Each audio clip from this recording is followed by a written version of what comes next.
Que Dieu, le Créateur, vous bénisse abondamment au nom qui est au-dessus de tout nom.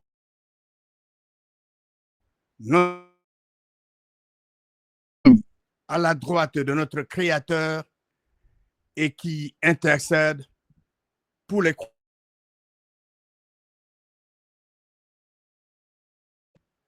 Titumba.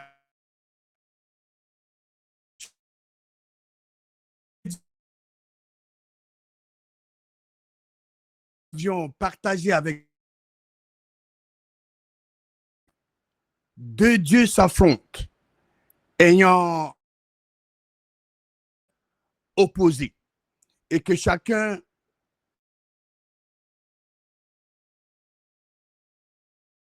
aujourd'hui, nous allons examiner les Écritures pour voir l'impact de ces deux puissances dans la vie des individus et d'une nation.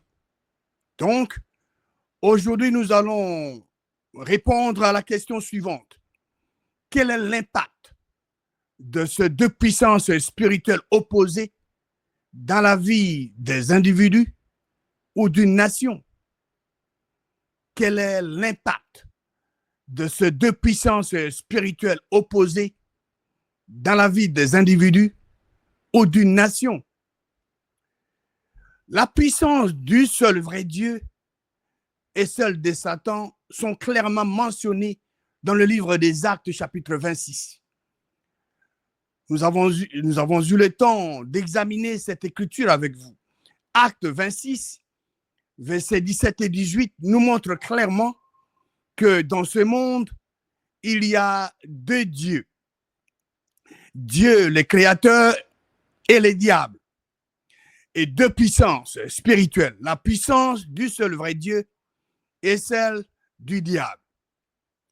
La puissance de Dieu, le Créateur, est infinie et au-dessus de tout. Lisons ce que Dieu nous dit dans sa parole dans le livre de Jérémie, chapitre 32, verset 17. Jérémie 32, verset 17. Ah, Seigneur éternel, voici, et tu as fait les cieux et la terre par ta grande puissance et par ton bras étendu. Rien n'est étonnant de ta part. Jérémie nous parle de la grande puissance de notre Créateur, mais que nous dit le livre des Éphésiens. Éphésiens nous donne plus de détails en ce qui concerne la puissance de notre Créateur. Éphésiens chapitre 1. Vous pouvez lire le verset 19 à 21 qui nous dit que quelle est envers nous qui croyons l'infinie grandeur de sa puissance. L'infinie grandeur de sa puissance. C'est manifestant avec efficacité par la vertu de sa force. Cette puissance, cette infinie grandeur de sa puissance qu'il a déployée en Christ, en le ressuscitant des morts et en le faisant asseoir à sa droite dans le lieu céleste, au-dessus de toute domination, de toute autorité, de toute puissance, de toute dignité, de tout nom, qui se peut nommer non seulement dans les siècles présents, mais encore dans le siècle à venir. Donc la puissance de notre Créateur est infinie, libératrice et souveraine. Cette puissance du seul vrai Dieu délivre, libère et sauve les gens. Lisons Exode. Allons dans le livre d'Exode, chapitre 14. Ici, les contextes. Les enfants d'Israël étaient sous l'esclavage, en Égypte pendant 430 ans. Ils avaient crié, ils avaient prié d'une manière authentique. Dieu avait entendu leur prière et Dieu avait envoyé Moïse pour le faire sortir d'Égypte. Et arrivé à la mer Rouge, les enfants d'Israël avaient vu que l'armée égyptienne les poursuivait. Ils avaient eu peur, ils craignaient. Mais lisons ce que la parole de Dieu nous communique. C'est que Dieu, le Créateur, avait dit à Moïse, par révélation, de communiquer à son peuple. Exode 14, versets 13 à 14. Moïse répondit au peuple.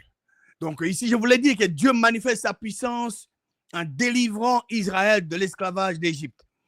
Verset 13, Moïse répondit au peuple, ne craignez rien, restez en place et regardez la délivrance que l'Éternel va vous accorder en ce jour. Car les Égyptiens que vous voyez aujourd'hui, vous ne le verrez plus jamais. Verset 14. L'Éternel combattra pour vous. Et vous, faites quoi? Gardez le silence. Qui va combattre pour les enfants d'Israël? C'est l'Éternel Dieu.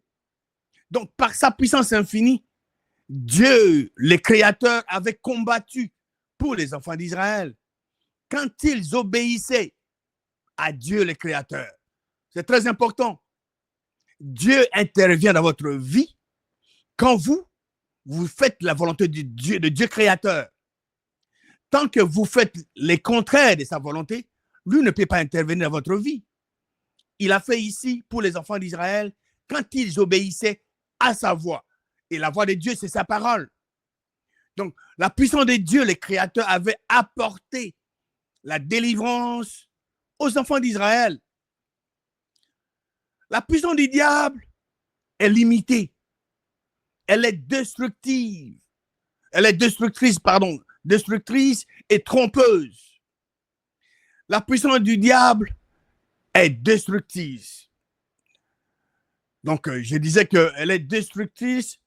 Pourquoi? Parce que la parole de Dieu nous communique ce que cette puissance peut faire et ce que lui-même, le diable, fait par cette puissance.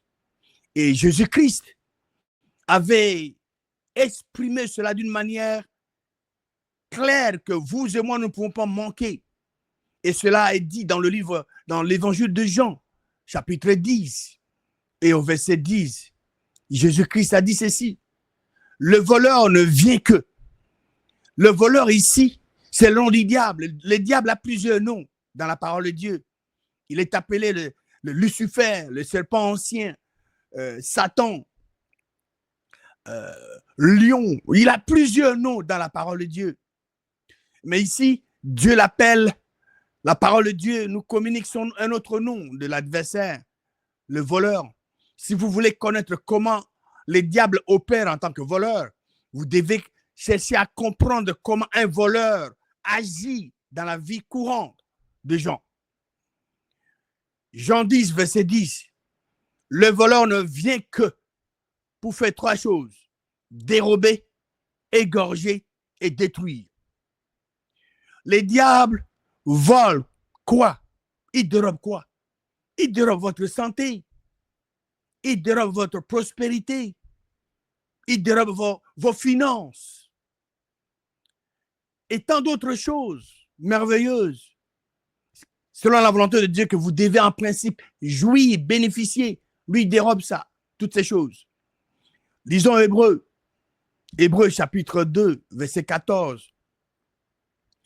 Mais par sa mort, Jésus-Christ avait anéanti la puissance de la mort. A anéanti celui qui a la puissance de la mort, c'est-à-dire les diables. Nous pouvons maintenant aller dans le livre de Job, chapitre 1.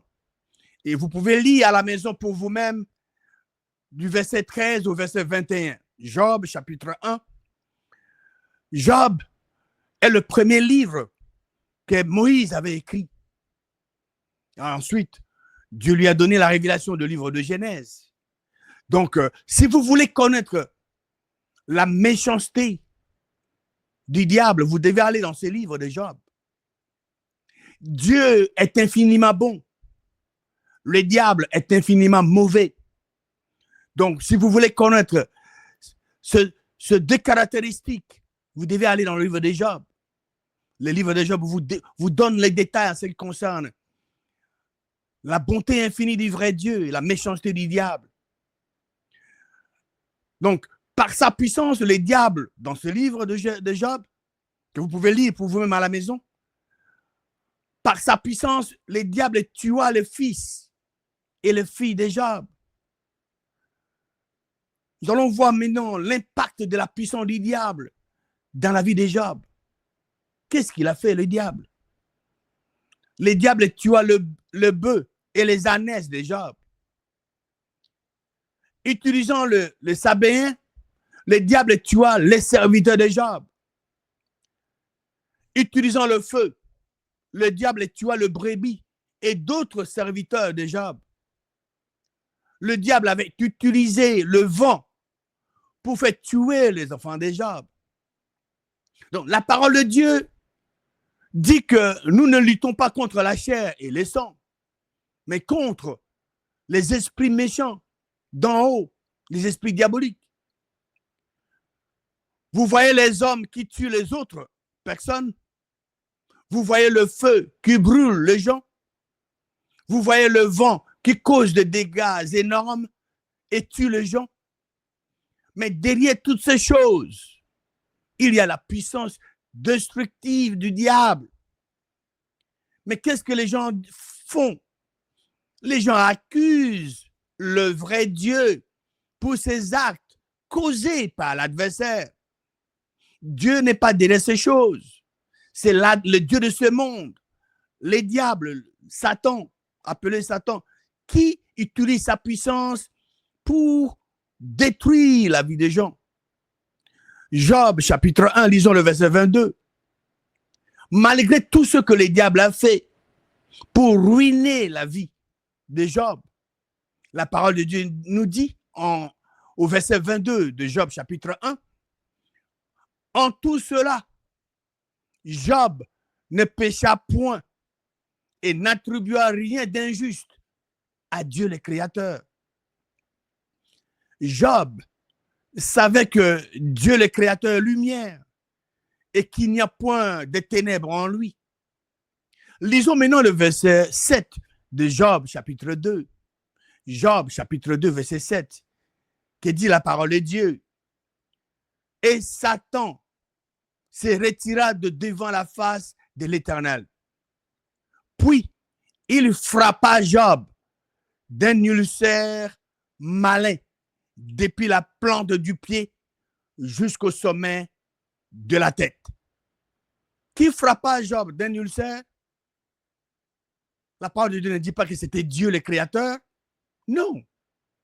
La parole de Dieu écrite noir sur blanc que c'est Job qui frappa.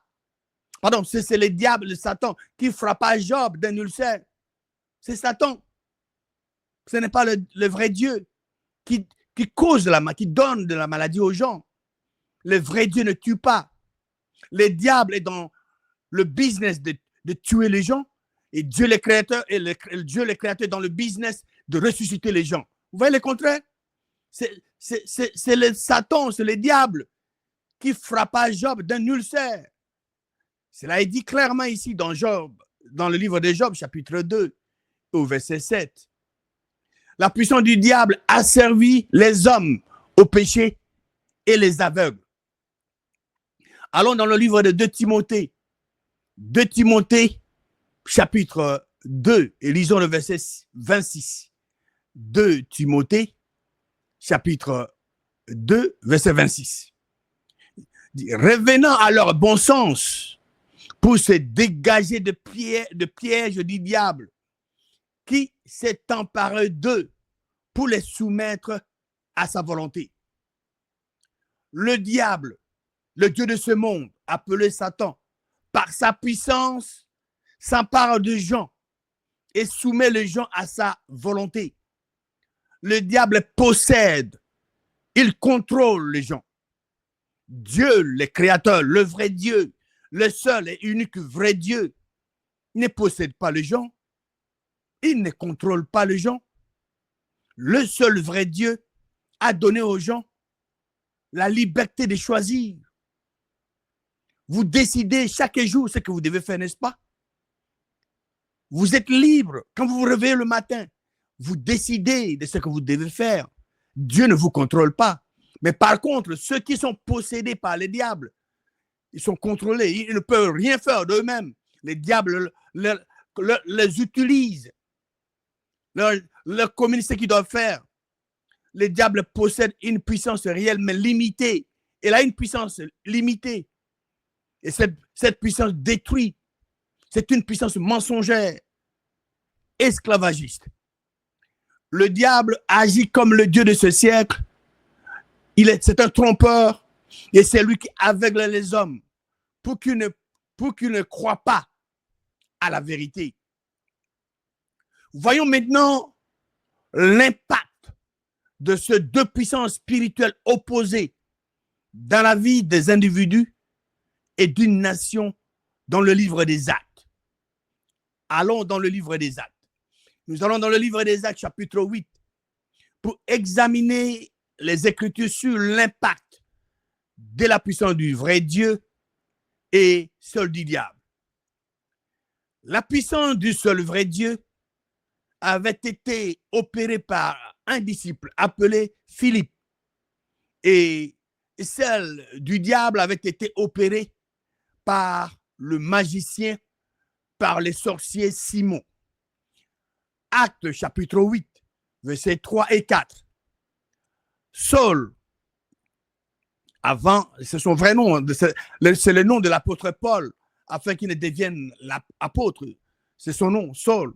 De son côté, ravager l'Église, parce que Saul, avant de devenir apôtre, lui s'opposait aux croyants, ceux qui enseignaient sur la résurrection de Jésus-Christ. Il les arrêtait, il le mettait en prison. Ici, il était en route pour aller à Damas, pour aller arrêter les croyants et le foutre en prison. Et Jésus-Christ, dans son corps ressuscité, lui était apparu. Mais ici, il est dit la parole de Dieu au verset 3. Saul, de son côté, ravageait l'église, pénétrant dans la maison. Il l'a arraché, il en arrachait hommes et femmes. Il les faisait quoi? Il les faisait jeter en prison. Ceux qui avaient été dispersés allaient de lieu en lieu, annonçant la bonne nouvelle de la parole. La bonne nouvelle est que Dieu, le Créateur, a ressuscité Jésus-Christ est mort. Rappelez-vous, dans l'évangile de Marc, chapitre 16, vous pouvez lire ça pour vous-même, du verset 15 à 17. Jésus-Christ était apparu à ses disciples dans son corps ressuscité après la résurrection. Vous vous rappellerez, il était mort, Jésus-Christ était mort. Il était enseveli 3 jours et 3 nuits dans la tombe. Dieu, le Créateur, de par sa puissance infinie, a ressuscité Jésus-Christ d'entre les morts. Il était apparu à ses disciples et il leur avait dit, allez à travers le monde, par tout le monde, et annoncez la bonne nouvelle à toute la création. La bonne nouvelle était que Dieu, le Créateur, avait ressuscité Jésus-Christ d'entre les morts. Et toute personne qui veut être sauvée doit croire à cette bonne nouvelle, doit croire dans son cœur que Dieu, le Créateur, a ressuscité Jésus-Christ d'entre les morts. Et toute personne qui ne croit pas que Dieu, le Créateur, a ressuscité Jésus-Christ d'entre les morts ne peut pas être sauvé. C'est simple, n'est-ce pas? Vous êtes libre de croire ou de ne pas croire. Mais n'oubliez pas que Christ reviendra. Chacun rendra compte à Dieu pour tout ce qu'il fait aujourd'hui parce que vous avez été confronté avec l'exactitude de la parole de Dieu et vous avez refusé de croire que Dieu a ressuscité Jésus-Christ d'entre les morts. Vous avez pris cette décision, mais vous avez aussi l'opportunité de croire à cette vérité, être sauvé et vivre éternellement.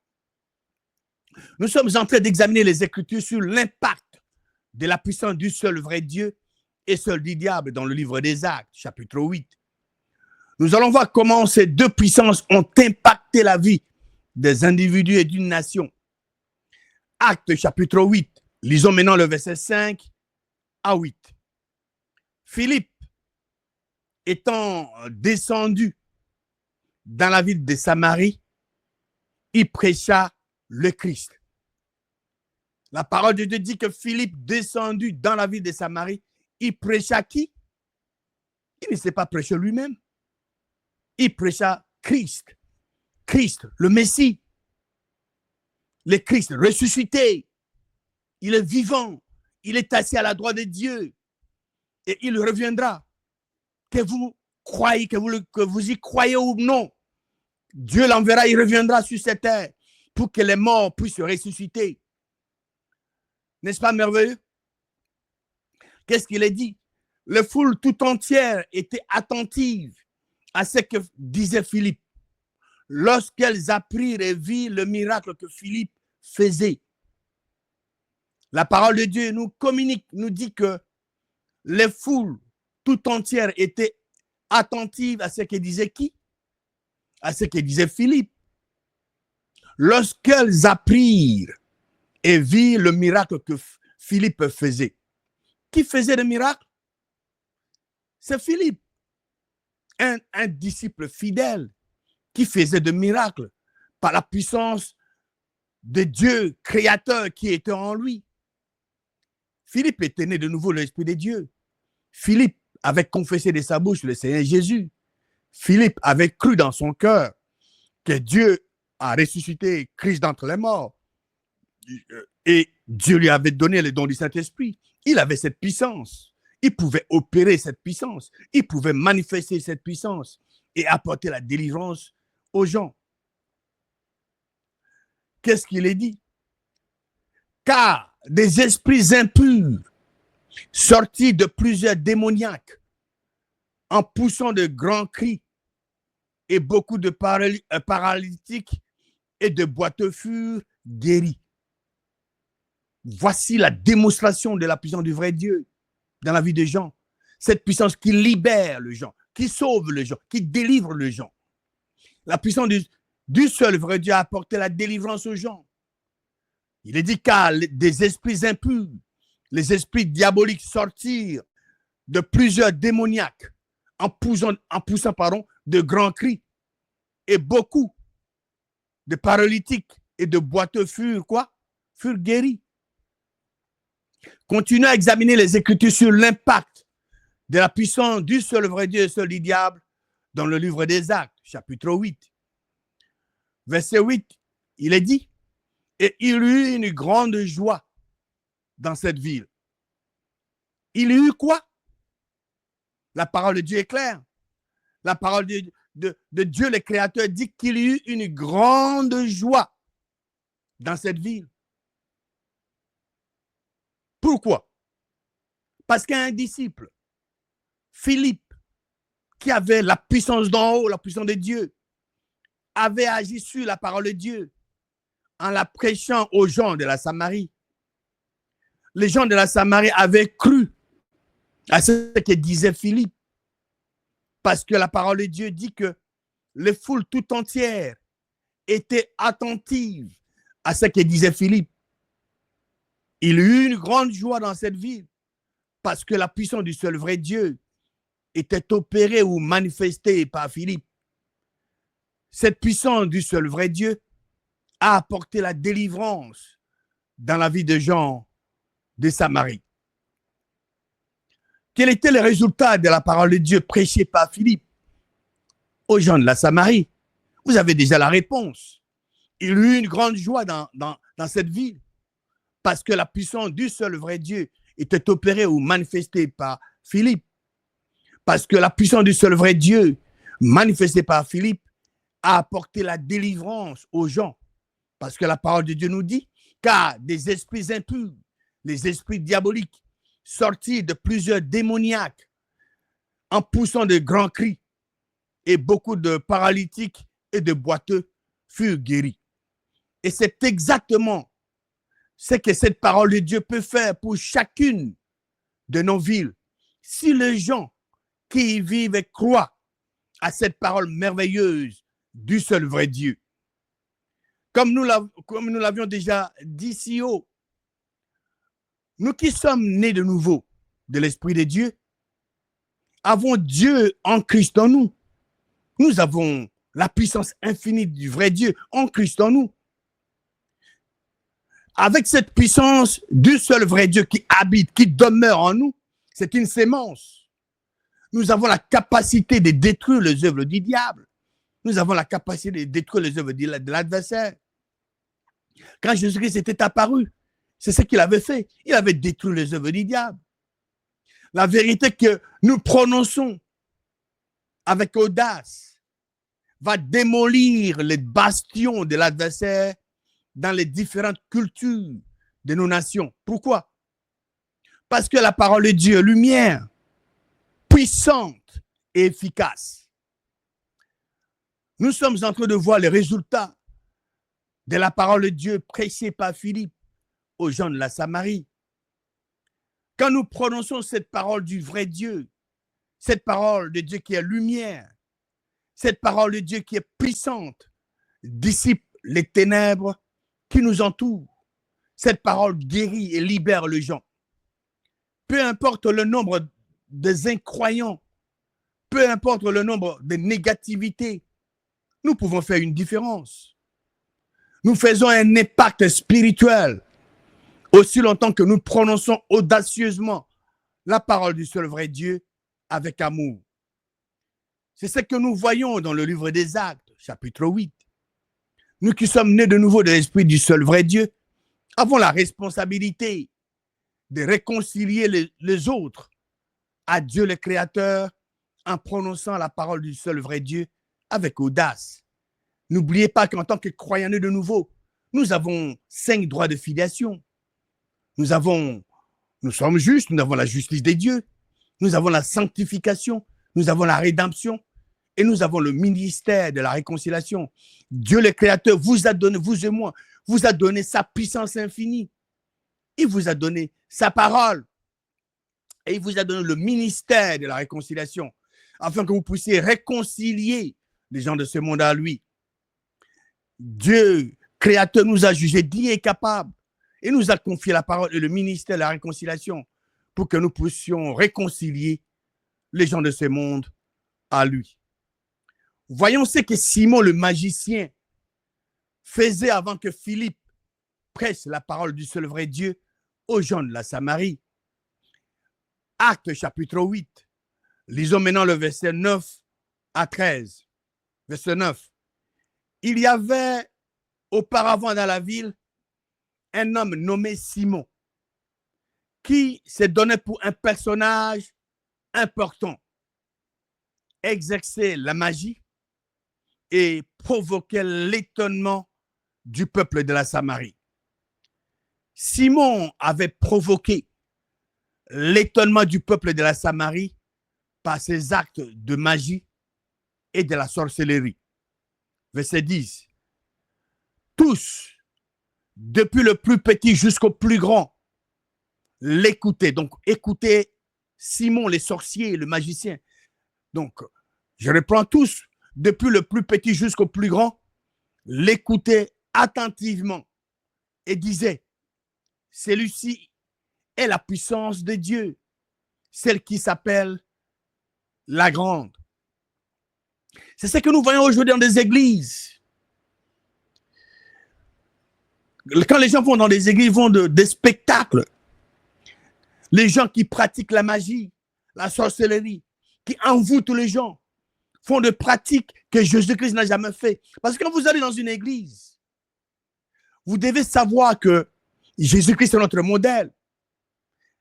Et quand vous voyez des actes posés par les soi-disant pasteurs, les dirigeants, vous les examinez à la lumière de la parole de Dieu. Si vous voyez que Jésus-Christ ne faisait pas ça, vous savez que cela vient directement du diable, ça vient directement de l'enfer. Vous allez dans une église, quelqu'un prend des tissus, il fait tomber les gens. Il soulève le pied et les gens tombent. Cela ne vient pas du vrai Dieu. C'est de la magie qui est exercée en plein jour, devant les gens, dans des églises. Et les gens pensent que c'est la puissance du seul vrai Dieu. C'est ce que les gens de la Samarie croyaient. Simon était le magicien. Il était un sorcier. Mais les gens pensaient que cette puissance que lui, il a utilisée, c'est la puissance du vrai Dieu. C'est qui s'appelle la grande. Non, ce n'était pas ça. La parole de notre Créateur dit que tous, depuis le plus petit jusqu'au plus grand, écoutez qui? Écoutez attentivement Simon les sorciers, Simon le magicien, et disait, celui-ci est la puissance de Dieu, celle qui s'appelle la grande. Comme je viens de dire, c'est exactement ce qui se passe aujourd'hui dans des églises. Dans toutes les églises d'aujourd'hui, je peux dire 99%, la puissance de Satan, la puissance de magiciens et la puissance des sorciers sont considérées comme la puissance du seul vrai Dieu. Les gens sont trompés. Et c'est la responsabilité de chacun de nous d'examiner les Écritures, d'examiner les actes posés par ce genre. Vous devez avoir le courage quand votre pasteur utilise les habits pour faire tomber les gens, soulève la main ou le pied, les gens tombent. Vous devez l'approcher poliment. Messieurs, notre modèle, c'est Jésus-Christ. Est-ce que vous pouvez me montrer dans la parole de Dieu ce que Jésus-Christ faisait ce que vous faites là? Est-ce que nous pouvons voir ça dans la parole? Quand le monsieur ne peut pas vous montrer dans la parole, vous savez qu'il est en train de pratiquer la magie. Vous savez que ce qu'il fait vient directement de l'enfer, vient du diable. Et quittez cette église. Allez ailleurs. Cherchez là où la parole de Dieu est droitement divisée. Les gens de la Samarie pensaient que Simon opérait la puissance du seul vrai Dieu. Le verset 9 dit que Simon s'est donnant pour un personnage important, exerçait la magie et provoquait l'étonnement du peuple de la Samarie. Verset 11 du livre des Actes, chapitre 8, acte 8, verset 11. Il l'écoutait attentivement parce qu'il les avait longtemps étonnés par ses actes de quoi? Par ses actes de magie, n'est-ce pas? Il les avait étonnés par ses actes de magie. C'est Simon qui faisait cela. Continuons de voir ce que Simon le magicien faisait avant que Philippe prêche la parole du seul vrai Dieu aux gens de la Samarie. Le verset 11 des Actes 8 dit que les gens de la Samarie écoutaient attentivement Simon parce qu'il les avait longtemps étonnés par ses actes de quoi? Parce qu'il les avait longtemps étonnés par ses actes de magie. Simon était un magicien. Il était un sorcier. Lisons maintenant le verset 12 du livre des Actes, chapitre 8, verset 12. Acte 8, verset 12. Mais quand ils eurent cru à Philippe, qui leur annonçait la bonne nouvelle du royaume des dieux et du nom de Jésus-Christ, hommes et femmes se firent baptiser. Philippe leur avait annoncé la bonne nouvelle du royaume des dieux et du nom de Jésus-Christ. Et la parole de Dieu dit que hommes et femmes se firent baptiser après avoir cru. Ils furent baptisés non pas par l'eau, non. Rappelez-vous, Jésus-Christ a fait une grande déclaration dans le livre des Actes, chapitre 1, juste avant qu'il ne soit enlevé au ciel par Dieu le Créateur. Il avait donné des dernières instructions très importantes à ses disciples. Acte 1, verset 5 dit qu'il a dit, Jean a baptisé d'eau, mais vous les apôtres, mes disciples, vous dans peu de jours, vous serez baptisés du Saint-Esprit. Quand le plus grand arrive, le plus petit s'efface. N'est-ce pas? Mais il est dit, mais ils furent baptisés au nom de Jésus-Christ, ce gens-là. Et les gens de la Samarie crurent à Philippe. Verset 13 du livre des Actes, chapitre 8. Acte 8, verset 13. Suivez attentivement ce que la parole de Dieu dit ici au verset 13. Simon, le magicien, Simon, le sorcier, lui-même est cru. La parole de Dieu est fantastique, n'est-ce pas? Simon, le sorcier, Simon, le magicien, crut. Après avoir été baptisé, il ne quittait plus Philippe. Et il voyait avec étonnement le miracle et les grands prodiges qui s'opéraient. La parole de Dieu dit que Simon, le sorcier, le magicien, avait cru. Qu'est-ce qu'il a cru pour être sauvé? Il a cru que Dieu, le Créateur, a ressuscité Jésus-Christ entre les morts. C'est ça. C'est l'unique chose que vous devez croire pour que vous puissiez être sauvé. Vous devez croire au fond de votre cœur que Dieu, le Créateur, a ressuscité Jésus-Christ entre les morts. Le Simon, le sorcier, a cru. Rappelez-vous de ce que Jésus-Christ a dit dans l'évangile de Jean, chapitre 3 au verset 16. Dieu a tant aimé le monde qu'il a donné son Fils unique. Pour quel but? Afin qu'il indique le but, afin que quiconque, n'importe qui croit en lui, ne périsse point, mais qu'il ait quoi? La vie éternelle. Afin que quiconque, n'importe qui, même les sorciers, même le magicien, Dieu est merveilleux, n'est-ce pas? Même le magicien, même les sorciers peuvent être sauvés. Si ce magicien, si ce sorcier confesse de sa bouche le Seigneur Jésus et croit dans son cœur que Dieu le Créateur a ressuscité Jésus-Christ entre les morts, les sorciers, le magicien obtient la rémission de péché et Dieu le Créateur lui donne sa nature, le don du Saint-Esprit. C'est fantastique, n'est-ce pas? C'est ça la parole de Dieu, c'est ça l'exactitude de la parole de Dieu. Simon lui-même crut et il voyait avec étonnement le miracle et les grands prodiges qui s'opéraient par la puissance du seul vrai Dieu manifesté par Philippe, les disciples Philippe. Quel est l'impact de ces deux puissances spirituelles opposées dans la vie des gens ou d'une nation? La puissance de Dieu le Créateur est infinie, libératrice et souveraine. Cette puissance du seul vrai Dieu délivre, libère et sauve. Nous avons vu l'exemple des enfants d'Israël qui avaient été délivrés par la puissance du seul vrai Dieu quand l'armée égyptienne s'approchait d'eux devant la mer Rouge.